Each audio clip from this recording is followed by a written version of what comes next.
आज की हमारी क्लास मेनली प्रिज्म पे है और प्रिज्म में भी दो चीजें हैं, एक refraction of monochromatic light and एक डिस्पर्जन ऑफ पॉलीक्रोमेटिक लाइट। जब कई वेवलेंथ वाली जैसे व्हाइट लाइट आएगी तो डिस्पर्जन होगा, वो कल की क्लास में या परसों की क्लास में जाके होगा। आज जो हम पढ़ रहे हैं वो क्या है, refraction of monochromatic light through prism. एक प्रिज्म से सिंगल वेवलेंथ की लाइट आएगी तो क्या होगा। तो पहली चीज आती है कि प्रिज्म होता क्या है। प्रिज्म होता क्या है, दो प्लेन सरफेस हैं, उन्होंने मिलके एक ट्रांसपेरेंट मीडियम को बांध रखा है, उस ट्रांसपेरेंट मीडियम का ही नाम हम दे देते हैं प्रिज्म।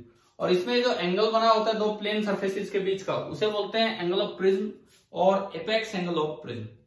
अच्छा, अगर आपको प्रिज्म पूरा दिखाना हो जैसा कि दिखता है प्रिज्म, थोड़ा 3D टाइप लुक देने के लिए, तो आप क्या करो, तीन स्ट्रेट लाइन लगा दो, तीनों पैरेलल लेंथ, सेम लेंथ की, तीनों पैरेलल, तीनों कॉर्नर से आप स्ट्रेट लाइन बना दीजिए यूं। इन दोनों को इधर ज्वाइन कर दो और इन दोनों को इधर ज्वाइन कर दो।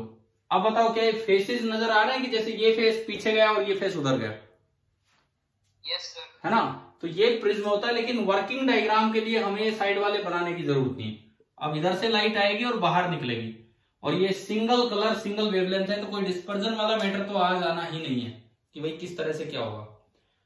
अब अगर हम प्रिज्म में एंगल ऑफ प्रिज्म जानने के बाद जो हमने बता दिया, वहां स्टार्ट करते हैं रिफ्रैक्शन ऑफ मोनोक्रोमेटिक लाइट। इसको देखना, आज इसी को ध्यान से समझ लीजिए आपकी क्या है।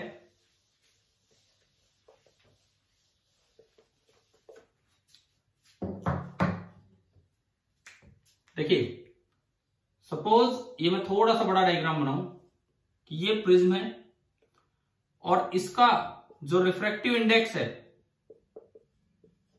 इस प्रिज्म का जो रिफ्रैक्टिव इंडेक्स है that is NP. NP, P stands for prism. And surrounding का रिफ्रैक्टिव इंडेक्स है एनएस। एस किसके लिए? S for surrounding. और अगर बाहर एयर है तो एनएस की वैल्यू आपकी 1 हो जाएगी, अगर बाहर एयर है तो। अब इसमें क्या होता है, एक सिंगल लाइट आएगी, सिंगल कलर की लाइट आएगी। सपोज ये लाइट ऐसे आती है, ये तो हमारा कलर नहीं चल रहा ढंग से। सिंगल कलर की लाइट आएगी और ये लाइट इस तरह से है ये। तो सबसे पहले जब रे आके इंसिडेंट होगी तो आपने इस सरफेस पे, एयर से प्रिज्म में जा रही है, आपने बनाया एक नॉर्मल, पहला नॉर्मल, पहली सरफेस है, this is surface first and this is surface second, और इन दोनों सरफेसेस के बीच का एंगल था एंगल ऑफ प्रिज्म। तो इंसिडेंट रे का नॉर्मल के साथ जो एंगल होगा उसे हम क्या बोलते हैं? Angle of incidence. ठीक है। अब ये देखो, ये रे यूज आ रही थी इधर, भाई किधर बेंड होगी? टुवार्ड्स द नॉर्मल कि away from the normal? Towards, क्योंकि आप डेंसर मीडियम में जा रहे हो, तो ये जो रे है ये बेंड होगी टुवार्ड्स द नॉर्मल। कई कलर होते तो फैल जाते, स्प्लिट हो जाते विबग्योर की तरह, लेकिन ये मोनोक्रोमेटिक लाइट है। ये बताओ ये एंगल क्या होगा? आर होगा कि डेविएशन होगा? ये एंगल ऑफ डेविएशन है कि एंगल ऑफ रिफ्रैक्शन है? डेविएशन। हाँ, ये डेविएशन है, इंसिडेंट रे के लाइन से कितना बड़ी। तो ये जो एंगल है नॉर्मल के साथ रिफ्रैक्टेड रे का एंगल, उसे बोलते हैं angle of refraction, R1। R1 ये स्टैंडर्ड सिंबल हम देते हैं पहली सरफेस के लिए। अब सुनो, मैं यहां लिखूं एक तो एंगल ऑफ इंसिडेंस, दोनों सरफेसेस पे लिखते चलेंगे, एक एंगल ऑफ रिफ्रैक्शन,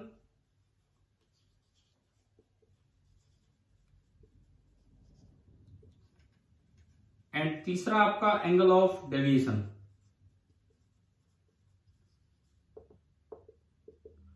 मान लो ये तीन चीजें आप लिख रहे हैं। सरफेस फर्स्ट पे एंगल ऑफ इंसिडेंस हम डिनोट करते हैं I से, एंगल ऑफ रिफ्रैक्शन डिनोट करते हैं R1 से, और एंगल ऑफ डेविएशन डेल्टा 1 से। अब सरफेस 2 पे भी यही चीजें कैसे लिखेंगे वो मैं इसके सामने लिखूंगा। सरफेस सेकंड पे जाके आपने एक और नॉर्मल बनाया, सरफेस सेकंड पे जाके आपने एक और नॉर्मल यहां बना दिया। ये नॉर्मल नंबर फर्स्ट है और ये नॉर्मल नंबर सेकंड है, N1 और N2। ये बताओ एंगल ऑफ इंसिडेंस है कि एंगल ऑफ रिफ्रैक्शन है सेकंड सरफेस पे? रिफ्रैक्शन। इंसिडेंस। ये तो इंसिडेंट रे हुई ना, Incidence. सेकेंड सरफेस पे इंसिडेंट रे हुई। इंसिडेंट रे का नॉर्मल के साथ एंगल क्या होता है? Angle of incidence. लेकिन बाय कन्वेंशन इसे सिंबल दिया जाता है R2। तो जो सेकेंड सरफेस पे एंगल ऑफ इंसिडेंस है उसे हम बोलते हैं R2। R को रिफ्लेक्शन नहीं है, बस ये बाय कन्वेंशन है कि R1 है तो R2, लेकिन वो एंगल ऑफ इंसिडेंस है। उसके बाद देखो ये रे बाहर निकलेगी, किधर बेंड होगी बताओ? टुवर्ड्स द नॉर्मल कि away from the normal? Away. क्योंकि आप एयर की तरफ जा रहे हो, रेयर मीडियम में जा रहे हो, तो ये रे बेंड होगी अवे फ्रॉम द नॉर्मल। अब मुझे ये बताओ ये एंगल ऑफ डेविएशन है कि एंगल ऑफ रिफ्रैक्शन है? डेविएशन। ये आपका हो गया Δ2, तो ये दूसरी सरफेस पे Δ2। तो एंगल ऑफ रिफ्रैक्शन कौन सा होगा? नॉर्मल के साथ जो इसने एंगल बनाया है वो होगा एंगल ऑफ रिफ्रैक्शन, और अक्सर उसे E से रिप्रेजेंट कर देते हैं। E को बोल देते हैं एंगल ऑफ एमर्जेंस, कि बाहर निकलते वक्त क्या एंगल है, और I को बोल देते हैं एंगल ऑफ इंसिडेंस। I को हम बोल दिया करते हैं एंगल ऑफ इंसिडेंस। ठीक है, एक साइड I हो गया, एक साइड E। समझ में आ रही है ना ये? यानी कि सेकेंड सरफेस पे ये तीन एंगल दिए हैं, तो ये हमने दोनों सरफेसेस पे ये एंगल्स डिस्ट्रीब्यूट कर दिए कि किसको हम क्या सिंबल दे रहे हैं। स्टैंडर्ड सिंबल्स हैं ये। ठीक है, अब सुनो, सबसे पहले जो क्वेश्चंस में यूज होगा, एक ज्योमेट्रिकल रिलेशन निकाल के लाओ R1 R2 और A में। एक बार देख के कोशिश करो R1 R2 और A एंगल में क्या रिलेशन होगा geometrically.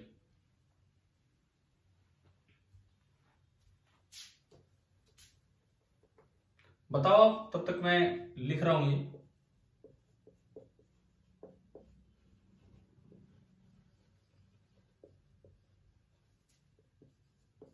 A is equal to R1 plus R2. हाँ बिल्कुल सही। कैसे कैसे निकाला? देखो रिलेशन ये होगा R1 plus R2 is equal to A।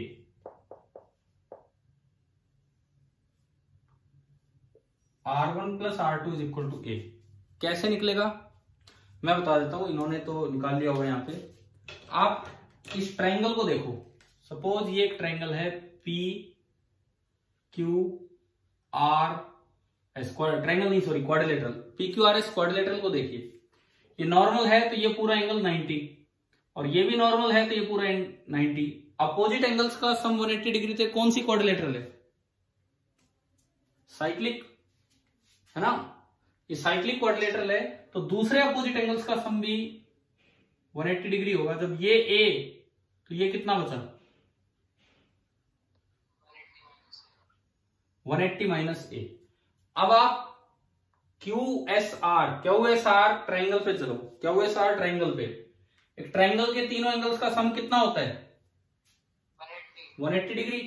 तो आपका बनेगा R1 plus R2 plus 180 degree minus A is equal to 180 degree. 180 से 180 कैंसिल हो गया और ये उधर ले जाओगे तो ये आपका रिलेशन आ गया।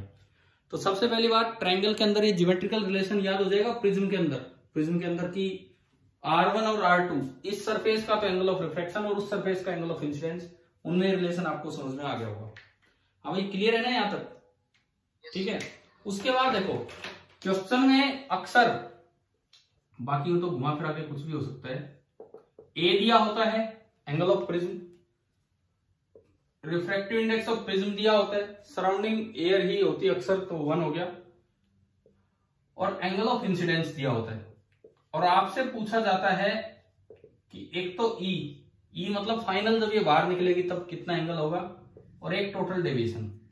तो मुझे दो चीजें निकालनी है, एक तो ई निकालना और एक टोटल डेविएशन। पहले मैं डायग्राम से दिखाऊं टोटल डेविएशन। तो डायग्राम से देखो, इंसिडेंट रे की लाइन को आगे बढ़ा दो, और जो इमर्जेंट रे है उसकी लाइन को पीछे ले आओ। ये आपका जो है ना, this is the total angle of deviation. Total angle of deviation क्या है समझ में आया?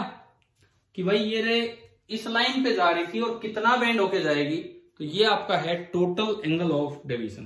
क्लियर हो गया होगा ना? Yes sir. ठीक है, तो ये दो चीजें हमें निकालनी है, ई और डेल्टा। सबसे पहली बात, ई निकालने के 3 स्टेप, ये जो ई निकालना है,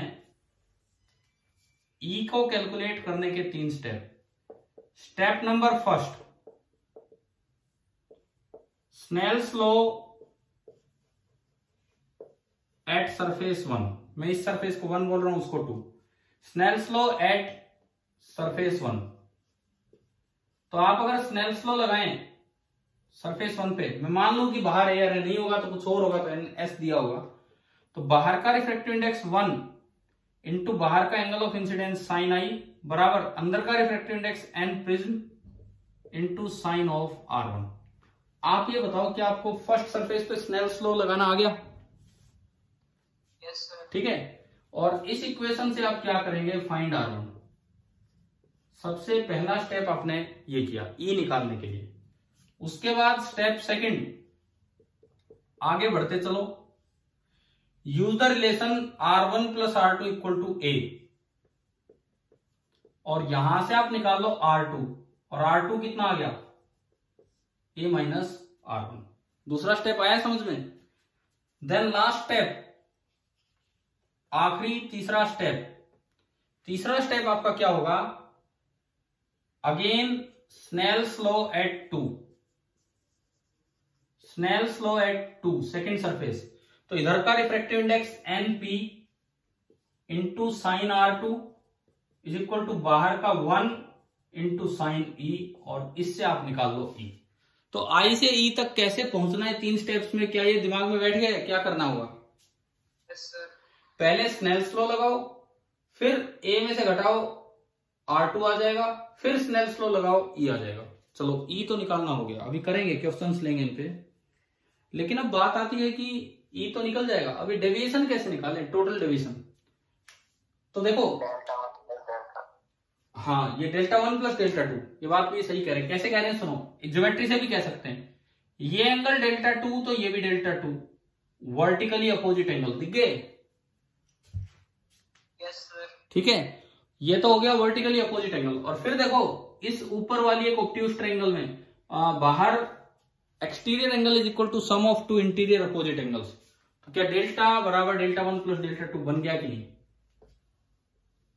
यस सर। है ना? आप यूं भी बोल सकते थे, और दूसरा तरीका इसको बोलने का ये था, पहली बार में डेविएशन क्लॉकवाइज हुआ है कि एंटी क्लॉकवाइज, देख के बताओ डायग्राम से। क्लॉकवाइज। और दूसरी बार में डेविएशन क्लॉकवाइज, पहली बार भी क्लॉकवाइज, दूसरी बार भी क्लॉकवाइज, तो दोनों क्लॉकवाइज है, तो नेट डेविएशन के लिए दोनों का सम करना पड़ेगा। तो दोनों तरीके से मैंने आपको बताया। अब बात आती है कि डेविएशन रिफ्रैक्शन में निकालते कैसे हैं, क्योंकि एक बार मैं डेल्टा 1 लिखूंगा, एक बार डेल्टा 2 लिखूंगा, फिर उनको ऐड करूंगा। बताओ रिफ्रैक्शन में डेविएशन कैसे निकाला जाता है? जैसे हाँ बिल्कुल सही, या तो I माइनस आर या R माइनस आई। अगर रे बैंड हो टुवार्ड्स द नॉर्मल तो I बड़ा होगा, R छोटा होगा, तो वहां हो जाएगा I माइनस आर। और अगर रे बैंड हो रही है अवे फ्रॉम द नॉर्मल तो R बड़ा होगा, तो R माइनस आई। तो आप एक बार बताओ डेल्टा 1 कितना होगा? I माइनस R1, क्योंकि I बड़ा है क्लॉकवाइज। फिर आप उधर देख के बताओ डेल्टा 2 कितना होगा? E minus R2। हाँ देखो, ये यहां देख लो आप, I और R ये दो एंगल है, इन दोनों में तो देखा जाए तो I बड़ा है, R1 छोटा है, और इन दोनों में देखा जाए तो E बड़ा है, R2 छोटा है, तो ये हो गया E माइनस R2, और ये भी क्लॉकवाइज। तो टोटल डेविएशन निकालेंगे तो इन दोनों का सम करेंगे, तो आप देखिए I प्लस E, और बाकी दोनों में माइनस कॉमन लिया तो ये बचा R1 plus R2। R1 plus R2 कितना होगा, वो लिखा हुआ है,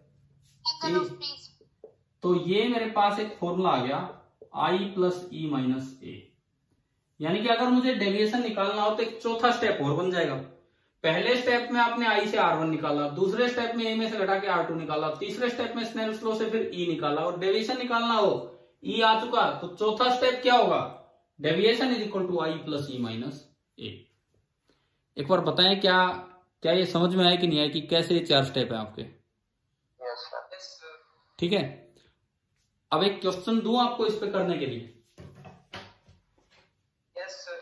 कैलकुलेशन से मत घबराना, कभी सोचो यार ये क्या है, कैलकुलेशन नहीं मतलब कभी एक्सप्रेशंस देख के घबरा जाओ कि किस तरह से। और एक चीज, एक हिंट मैं आपको देता हूं, साइन ए माइनस बी क्या होता है बताओ? ये आपने पढ़े होंगे 10th क्लास में अपने मैथ्स में। Sine of A minus B, sine A cos B plus में sine A cos B minus sine B cos A. Sine A cos B minus cos A sine B, है ना भाई? ये formula पढ़ा हुआ आपने, ठीक है? कुछ उसका यूज कर लेंगे आप। अभी जो ये मिटा दो ना, लिख लिया आप लोगों ने? लिखते होगे नहीं साथ साथ? अरे अपने नोट्स तो बनाते हो ना? Yes sir. ठीक है, तो चलिए अब मैं आपको 5 मिनट दूंगा पूरे क्वेश्चन करने के लिए। आप ट्राई करेंगे, ऐसे नहीं है कि बस मैं ही करवा दूं और फिर हो जाए, क्योंकि हम यही देखना चाहते हैं कि आप ये जो हमने पढ़ा इसको अप्लाई कैसे करेंगे आप क्वेश्चंस में।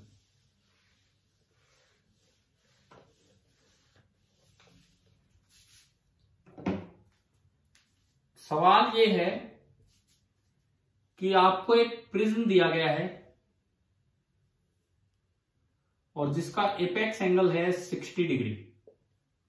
60 डिग्री इसका एपेक्स एंगल है, और यहां पे जो रिफ्रैक्टिव इंडेक्स है, refractive index of prism, this is √7/3। √7/3 ये इसका रिफ्रैक्टिव इंडेक्स है। अब इस पे कोई रे इंसिडेंट होती है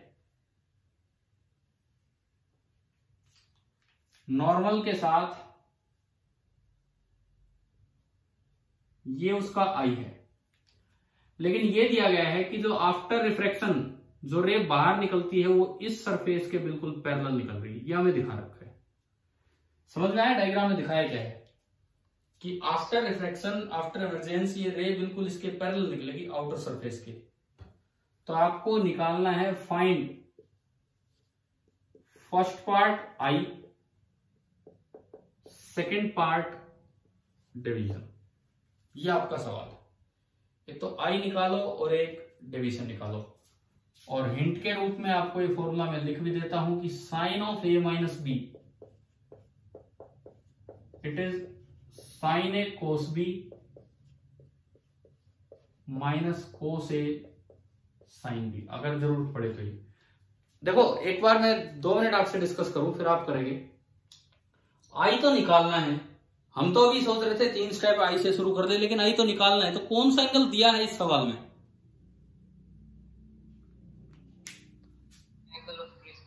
एंगल ऑफ प्रिज्म तो देना ही था। एंगल ऑफ प्रिज्म के बाद हम आई से R1 निकालते, फिर ए में से घटा के R2 निकालते, फिर बाहर जाते। अब कौन सा एंगल दे दिया इन्होंने? आई नहीं दिया तो बोलो। ई दे दिया। ई कितना है? 90।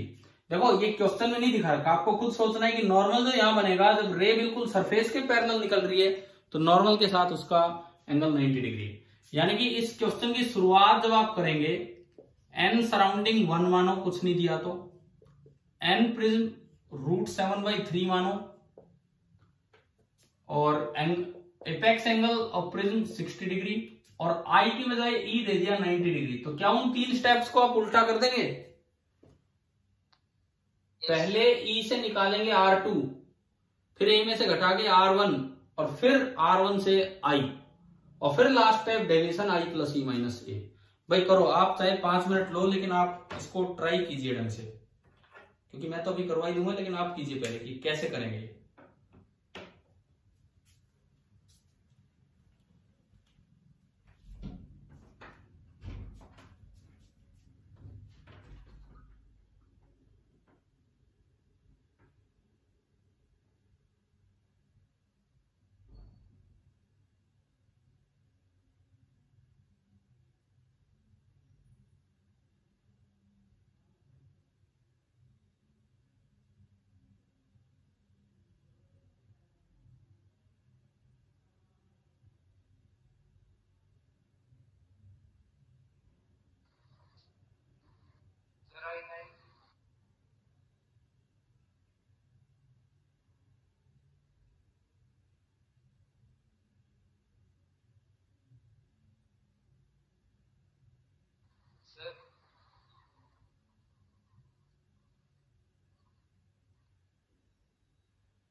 हाँ भाई हुआ कुछ? I90 और डेविएशन 120। ना गलत है, गलत है, बिल्कुल गलत आंसर है। सबसे पहले आप बताओ स्टेप फर्स्ट, स्नेल्स लॉ कहां लगाएं? फर्स्ट पे सरफेस पे कि सेकंड पे? सरफेस 2 पे। सरफेस 2 पे। तो देखिए अंदर का रिफ्रैक्टिव इंडेक्स √7/3। मैं थोड़ा डायग्राम अगर पूरा करूं, मैं अगर इसमें डायग्राम पूरा करके दिखाऊं तो ये मैंने नॉर्मल बनाया, ये R1, ये R2 और ये E। तो अंदर का refractive index into sine of अंदर वाला एंगल बराबर बाहर का refractive index into sine of 90 degree. Sine 90 कितना होता है? 1। साइन 90 डिग्री 1। तो यहां से साइन R2 आ गया √3/7। अब ये तो ऐसी वैल्यू आ गई कि R2 तो मुझे पता ही नहीं कितना है। क्या आप जानते हो ये साइन R2 इतना आ जाए तो R2 कितना होगा? सर। तो अब फिर ऐसा नहीं कि कभी R2 में अटक के बैठ जाए, कोई बात नहीं, आप इसको रखा रहने दो। दूसरे स्टेप पे चलो, आप दूसरे स्टेप पे चलिए। अगर इसमें अटक भी गए हैं तो कोई बात ही नहीं। अब आप R1 निकालो। R1 कितना होता है? A minus R2। A है आपका 60 डिग्री, तो आपके पास R1 आ गया 60 डिग्री माइनस R2। R2 की वैल्यू नहीं पता, पड़ी रहने दो, कोई दिक्कत ही नहीं। Equation number 1, equation number 2। अब आप चलिए तीसरे स्टेप पे, स्टेप नंबर 3। तीसरा स्टेप, अब आप वापस स्नेल्स लॉ लगाओ फर्स्ट सरफेस पे। Snell's law at surface 1। Sine i. देखो बाहर 1 into sine i is equal to, अंदर का रिफ्रैक्टिव इंडेक्स है √7/3 इंटू साइन ऑफ R1। ये आपकी इक्वेशन नंबर 3। चलो आप ये तो तीनों इक्वेशंस बनानी आ गई 3 स्टेप्स की। हाँ जी भाई, तीनों इक्वेशंस तो क्लियर हुई ना 3 स्टेप की क्या है? ठीक है। अब इनको सिंप्लीफाई कैसे करें, हिंट मैंने ऊपर दे रखा है। सिंप्लीफाई कैसे करें आप बताओ? R1 की वैल्यू पुट करते हैं। पहले आप ये निकाल लो कि साइन R1 कितना होगा। इसमें पुट करने के लिए मैं इधर दिखाता हूं, देखिए आप। तो पहले मैं निकाल लूं साइन R1। R1 की वैल्यू है 60 minus R2। This is sine of 60 degree minus R2। Sine A minus B ये ऊपर लिखा हुआ है, तो साइन A माइनस B जब आप लगाएंगे तो ये बनेगा sine A cos B minus cos A and sine B। आया क्या समझ में? ये स्टेप आ गया समझ में कैसे लिखा है? ठीक है। साइन 60 डिग्री कितना होता है? √3/2। कोस R2 मुझे नहीं पता। कोस 60 डिग्री कितना होता है? 1/2। और साइन R2 मुझे यहां से दिख रहा है, साइन R2 ये दिख रहा है। साइन R2 कितना है? √3/7 या √3/7। जब साइन R2 पता है तो कोस R2 भी पता है आपको। जब आपको साइन R2 ही पता है तो जो कोस R2 होगा this will be equal to √1 minus sine square R2, है ना भाई? Cos theta is 1 minus sine square theta, कर सकते हैं हम।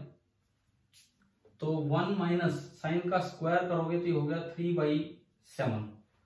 तो 7 minus 3 this is 4/7। Under root के अंदर 4/7, तो ये आपका बचा 2/√7। बताओ कोस की वैल्यू आई समझ में? कैसे निकाल ली हमने? तो ये आपका यहां बन गया 2/√7। 2 से 2 कैंसिल, तो ये बचा √3/√7 कॉमन ले लो। √3/√7 कॉमन ले लो और अंदर बचेगा 1 minus 1/2। So it is coming out to be half of √3/7। अब बताओ साइन R1 की वैल्यू समझ में आई कैसे निकाली? जब इसको वापस इस इक्वेशन में पुट करेंगे तो ये आया sine I is equal to √7/3 into sine R1 is √3/7 और एक 1/2 और है, तो ये पूरा तो कैंसिल ही हो गया। तो साइन I हाफ आ गया। अगर साइन I हाफ आ गया तो I कितना होगा? 30 डिग्री। तो अगर कितना अच्छा आंसर आ गया, कितनी आसानी से कैलकुलेट हुआ, लेकिन बीच के स्टेप्स में लग रहा था कि भाई ये तो सोल्व ही नहीं हो पाएगा। तो आप बताओ क्या ये प्रिज्म में कैसे इधर से उधर या उधर से इधर आने समझ में आया? Yes sir. ठीक है, अब आई तो बन गया 30 डिग्री, फर्स्ट पार्ट तो हो गया। सेकेंड पार्ट के लिए हम एक फॉर्मूला ला चुके हैं, एंगल ऑफ डेविएशन। क्या फॉर्मूला है एंगल ऑफ डेविएशन का? अगर आई भी है ई भी है तो I plus E minus A। I plus E minus A. इस सवाल में, इस क्वेश्चन में आई कितना है? 30 डिग्री। आई है 30 डिग्री, ई कितना है? 90 डिग्री, और ए कितना है? 60 डिग्री।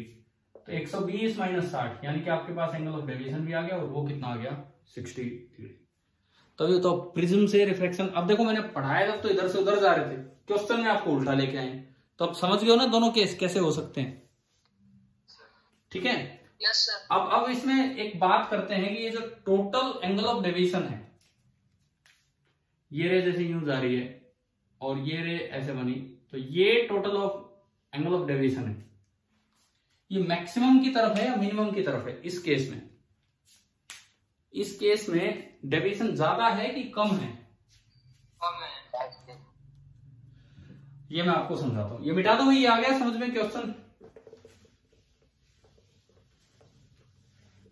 अब हम देखेंगे कि एंगल ऑफ डेविएशन कैसे चेंज होगा। जैसे जैसे आप आई को चेंज करेंगे तो एंगल ऑफ डेविएशन कैसे चेंज होगा, उस चीज पे हम चलते हैं।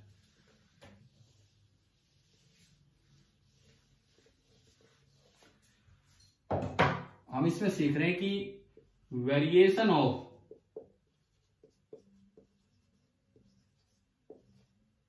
डेविएशन विद आई, आई के साथ डेविएशन कैसे चेंज होगा। सुनो, ये आपका डायग्राम है, ये प्रिज्म का एपेक्स एंगल ए।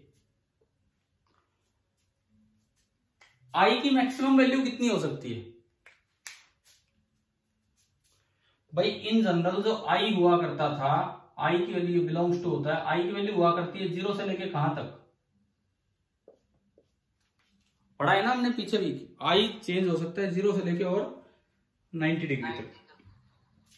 जब आप आई को 90 रखेंगे तो इंसिडेंट रे ऑलमोस्ट ऐसे आएगी, बिल्कुल ऑलमोस्ट इसके पैरेलल, और यहां से एंट्री लेगी, यूं जाएगी और यूं मुड़ेगी, जहां भी जाएगी, जैसे भी जाएगी। ये आपका पहला डायग्राम हो।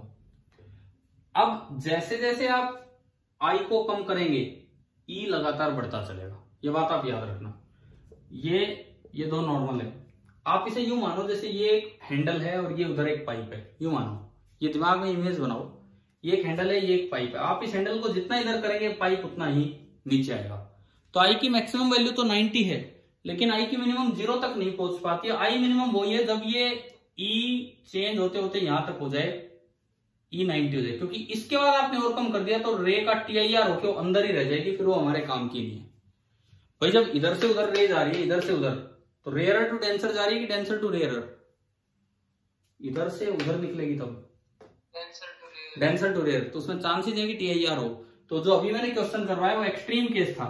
उसके बाद अगर आपने आई थोड़ा सा भी और कम कर दिया, आई वो मिनिमम था, उससे अगर और जरा सा भी आपने आई कम किया तो ये रे अंदर ही रह जाएगी, ये रे बाहर निकल ही नहीं पाएगी। समझ में आई ये बात? ठीक है, तो इसमें आई की जो वैल्यू होती है वो कहां से कहां जाती है? 0 से 90 डिग्री तक नहीं। आई की जो वैल्यू होगी, आई मिनिमम तो वो केस है, आई मिनिमम तो वो केस है जब आपका ई कितना मिला था, जो आपने अभी क्वेश्चन किया था, ई कितना मिला था? 90 डिग्री। और जो आई की मैक्सिमम वैल्यू है वो तो कितनी हो सकती है? 90। और जब आप इधर से इधर आओगे, जब आप इधर से इधर का मतलब आई को डिक्रीज करोगे तो लगातार ई इंक्रीज होगा। देखो ना, ई बढ़ते बढ़ते इधर से इधर आ रहे तो ई बढ़ते बढ़ते कितना हो गया है? 90 डिग्री। समझ में आ रहा है? यहां पे ई मिनिमम होगा, इस वक्त ई मिनिमम होगा, आई मैक्सिमम है। इधर आओगे तो ई 90 हो जाएगा और आई मिनिमम होगा। यानी कि अगर मैं आई को 90 डिग्री से कम करते करते और इस केस तक यहां तक ले आऊं कि जिस वक्त angle of incidence angle of emergence 90 बने, तब तक आई लगातार कम होगा और ई लगातार बढ़ेगा। अब बात आती है कि डेविएशन में क्या होगा। डेविएशन का कुछ फॉर्मूला ऐसा है, आई प्लस ई माइनस ए तो फिक्स है, अब आई प्लस ई में एक चीज बढ़ रही है और एक चीज कम हो रही है, तो सम का क्या होगा बताओ। आई प्लस ई में, इसमें जैसे मैं उधर से इधर आ रहा हूं, आई कम हो रहा है, ई बढ़ रहा है, तो सम का क्या होगा, बढ़ेगा, कम होगा, या कुछ भी हो सकता है, बताओ एक मिनट। बढ़ेगा, कम होगा, या कुछ भी हो सकता है। आई प्लस ई कुछ भी हो सकता है। अगर मैं आई प्लस ई की बात करूं तो कुछ देरी तक तो ये कम होता है और उसके बाद कुछ दूर तक ये फिर बढ़ने लग जाता है। तो आई प्लस ई कम होगा तो डेविएशन भी कम होगा, और आई प्लस ई बढ़ेगा तो डेविएशन बढ़ेगा। यानी कि डेविएशन की अगर हम बात करें इधर से इधर आते वक्त, तो शुरुआत में तो डेविएशन कम होगा, बीच में कहीं डेविएशन मिनिमम होगा, एंड उसके बाद डेविएशन फिर से बढ़ने लग जाएगा। ये बताओ एक बार, ये चीजें समझ में आ रही है मैं क्या समझा रहा हूं यहाँ पे। जब आप पहले तो मैंने आई की रेंज बताई, कहां से कहां जा सकता है, कब से लेकर कब तक। जैसे जैसे आप आई को कम करते लाओगे, ई लगातार बढ़ता चलेगा। जैसे जैसे आप आई को कम करोगे, ई लगातार बढ़ेगा। लेकिन जो आई प्लस ई है, शुरुआत में तो वो कम होने लगता है और बाद में वो बढ़ने लगता है। इस तरह का होता है, शुरुआत में तो उसकी वैल्यू डिक्रीज होती है, बाद में इंक्रीज। तो डेविएशन तो आई प्लस ई पे डिपेंड करेगा, तो डेविएशन भी ऐसे आएगा। तो एक ग्राफ है जो हम याद रखें इस चीज के लिए, आई के साथ डेविएशन का ग्राफ। आई की रेंज ज्यादा से ज्यादा जाएगी 90 डिग्री, और कम से कम जीरो नहीं, कम से कम है आई मिनिमम। और वो आई मिनिमम कब है, जब ई कितना है आपका 90 डिग्री। क्या ये समझ में आया कि नहीं आया? ठीक है। शुरू में जब आई 90 डिग्री पे है तो डेविएशन मैक्सिमम होता है, शुरू में डेविएशन मैक्सिमम। अब आप आई को कम कर रहे हो तो डेविएशन कम हो रहा है, तो शुरू में तो ये डेविएशन कम होगा। आई को कम करने लगेंगे तो शुरू में तो ये डेविएशन कम होगा, लेकिन ये कोई सिमेट्रिक ग्राफ नहीं आएगा, कोई पैराबोलिक ग्राफ नहीं आना इस तरह से। बीच में एक सिचुएशन आएगी, वहां जाके एक पर्टिकुलर आई ऐसा मिलेगा जिसपे डेविएशन क्या हो चुका होता है अपनी मिनिमम वैल्यू पे। क्यों? क्योंकि उसके बाद डेविएशन को फिर दोबारा से क्या होना है, इंक्रीज। तो उसके बाद ये फिर दोबारा इंक्रीज होते होते ऑलमोस्ट ये इस तरह का, और सिमेट्रिक, बस इस सेंस में सिमेट्रिक है कि दोबारा वहीं पहुंच जाएगा। आपको देखो क्या है, मैंने बिल्कुल बीच में दिखाया है क्या ये? हाँ, तो ये कहीं भी किसी भी साइड हो सकता है इस तरह से। तो ये वेरिएशन होता है, और ये भी एक बड़ा स्पेशल केस है। और इस केस से हम जो कल की क्लास में पढ़ेंगे, एक बनेगा प्रिज्म फॉर्मूला, इसी केस से हम पढ़े। तो मोनोक्रोमेटिक लाइट की refraction through prism almost complete सा ही है। मैंने आपको पूरा मेथड बता दिया। एक आखिरी केस है जो यहां हम कल पढ़ रहे होंगे, और एक पार्ट फिर इसमें बचेगा डिस्पर्जन, जो आपने ऑलमोस्ट पढ़ा हुआ है विबग्योर के रूप में। एक बार फिर से देख लेंगे। तो यूं मान के चलो कि कल भी ये पूरा हो सकता है, और नहीं तो कल और परसों में, दोनों दिन में मिला के आपका ये भी हो जाएगा, और साथ में पिनहोल, कैमरा एंड कार्डबोर्ड वाला काम भी हो जाएगा। ठीक है भाई, चलिए, ओके, थैंक यू।